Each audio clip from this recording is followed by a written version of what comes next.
Over the last 12 days, Bitcoin and most of crypto have stayed pretty much in the same exact spot. Now, because of this, many people are speculating a big pump or a big crash is on the way, and I want to give you guys my opinion on what I think is approaching and what we can do to prepare for it. So let's not waste any more time at all, and let's get straight into the video. So, looking at this, let's go ahead with the full screen. You can see that again, Bitcoin, for example, has been sitting within this little range, roughly between 27.8 and maybe towards the upper $29,000 level for the last 12 days. Now, we do usually see this happen, especially after strong runs to the upside. We usually do see this happen, and generally speaking, this is a fantastic sign. Let me tell you why. So the reason why this is generally a fantastic sign is that whenever we see these moments of consolidation, it shows that although there isn't necessarily tons of buying pressure here, that there isn't a ton of selling pressure. And one thing you need to understand is that we just came out of a bear market, or possibly you're still in a bear market. And because of that, there's going to be a lot of uncertainty, and there's going to be a lot of fear in the market. And as people start to get fearful, the moment things shoot up, they typically are going to sell so that they can lock in profits if they are under the belief that some type of crash or continuation of the bear market will happen. Now, what we can see here is that whenever we get these moments in which the price does not just immediately crash, but rather it starts to go sideways, even if there is a little bit of a pullback, it is a genuine good sign or a general good sign, because it says, again, people are confident in the more macro outlook and are under the belief that there could still be possible gains in the future. This goes to show that we are seeing a change in tide for crypto, and again, that is always a fantastic sign. But let's talk about generally what happens whenever we see moments in which the price of Bitcoin and most of crypto, as you can see from total market cap here, let's go over here, most of crypto goes sideways. So back on the Bitcoin charts, we will usually see, just to be blunt and honest, a pullback to the downside after these moments of consolidation. Now, it is not guaranteed, but it is around 65 to 70% of the time. What I mean by that is we have a perfect example of this literally right back here. As you can see, the price of Bitcoin started to see some growth and then went sideways, lost this key level of support, saw a pullback to the downside to build some support on top of this previous point of resistance, and then looked for some continuation to the top side. Amongst all of this happening, you could see that your daily oscillator was showing that we were a little bit overbought, as we also did cross that 70% threshold to the top side, as we did make this move up here, which went to say that, hey, some type of cool down is likely on the way. And as you can see here, something incredibly similar is already playing out. We started to see this move towards the top side as our daily oscillator, our chart prime oscillator, is flashing overbought signals while we were approaching that 70% level with our red volume dot here. Both of those things say, hey, a pullback or a cool down is likely on the way. What we can then do, though, is we can go as far down as towards the 4 hours to get an idea of what the shorter term time frames look like to see if there is a loss of strength at this level up here. And what you can see is that is the case. Since we were able to cross this $25,000 level, we have started to print massive amounts of bearish reversal signals. Of course, we got this double overbought reading right here as we did approach first and foremost towards 25,000 and then later on towards 28,000 up here. During this entire move to the upside, and I mean entire move to the upside, we have seen drives of bearish divergence as shown here, and by these two moves here. These blue and red lines are hidden in regular bearish divergence, and that goes to show that we have been seeing bearish divergence amongst this entire move upwards. What that says is that as we're going upwards, we are losing bullish momentum, and our indicators are indicating that a possible pullback could be on the way. Not only that, though, of course, we can see that we did get the double red triangle print, which also just goes to show, hey, a reversal is likely coming soon. So all of these things mixed in with the fact that we are going sideways tells me that the likelihood is here that we will get some type of pullback to the downside. What's beautiful about it, though, is that the longer that we go sideways, generally the smaller to the downside it is.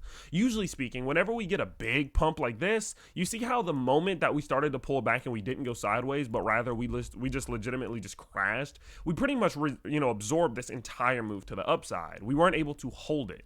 But in kind of a more of a zoomed out perspective, whenever we saw something like this happen on the 4 hour time frames or more of a long-term time frame where we got this pump and then we went sideways, we only pulled back just about halfway throughout this move before looking for continuation, because we were able to see the cool down amongst the consolidation rather than a cool down amongst the entire pullback.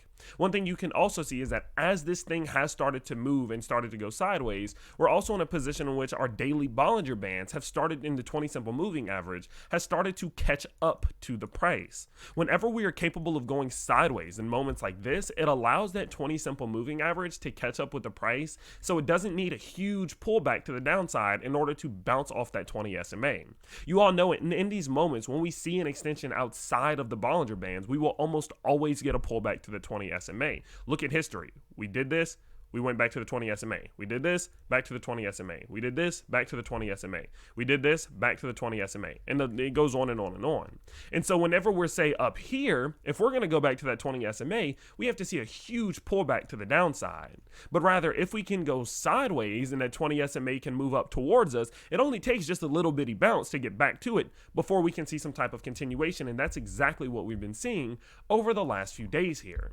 So because of these things, because our chart prime oscillator is flashing and saying that we were overbought, but we now are cooling down, and we're not seeing massive bearish divergence just yet on the daily oscillator either, it tells me that we could be in a fantastic position to see a move back towards $25,000 and a fairly strong chance at holding some support above it. You can see here that that would also give us a pullback towards our market oracle on the 4-hour charts, which would be a fantastic sign also, right? We have been fully overextended away from it, and typically speaking, our chart prime market oracle is like a good average. That is usually a level in which we will resort back to also, and that is sitting right at $25.2 thousand. And so because of this, everything tells me that unless we start getting an absolutely ridiculous rip to the upside relatively soon, that we can expect some type of quick little pullback towards that $25 to $25.5 thousand level before we do see some type of continuation to the upside. But it does seem more and more and more likely that that $25,000 level will hold. Now, it's not guaranteed, and maybe it just looks something like this, right? Where we get this pullback, then we bounce, we put in this B correction, more like a B bounce into the C wave to the downside. This is still very possible, but it seems more and more likely that we could hold some type of support on top of that $25,000 level. And so I am getting more and more optimistic about what the next couple weeks could look like. Generally speaking, Bitcoin only makes new lows and really capitulates once we start to see bearish divergence form on the daily charts. Look back here, for example.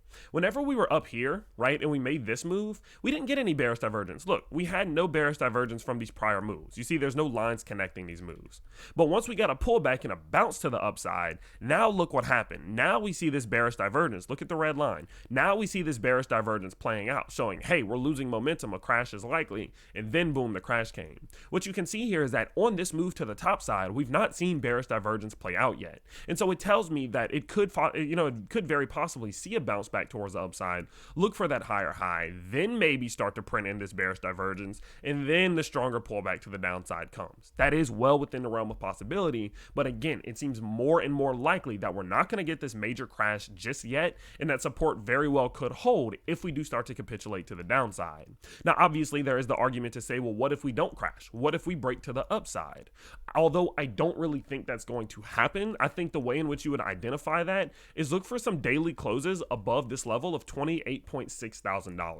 If we get daily closes above $28.6 thousand, which is our 4-hour rejection point, I think that we very well could see some type of continuation, but again, it just doesn't seem all too likely for me right now. So unless we cross $28.6 thousand and get daily closes above it, I am expecting a pullback towards $25,000 to $25.5 thousand sometime, maybe even this week. And once we get there, I do believe we will build some type of foundation and look for another move to the upside. So overall, I wouldn't necessarily be going long right now, and I wouldn't really be buying much unless we break 28.6K, because it seems more likely that we will get a short-term pullback and there will be better buying opportunities towards the downside over the next coming weeks or over the next coming days. Now, if you want to keep track of all of these moves on your own so you can stay constantly up to date, make sure that you do use the link in the description. Go check out Chart Prime, get yourself that famous Chart Prime oscillator, get some of their proprietary reversal signals. You guys know that they are one of the main sponsors of this channel now, because I do believe that they have the best suite of indicators in the market. I think that they have the longest track record of being accurate over time. time. And because of that, I did want them to, to bring them to my channel and offer them to you. You will get 30% if you do use my link in the description on all of their indicators. I do recommend you at least try them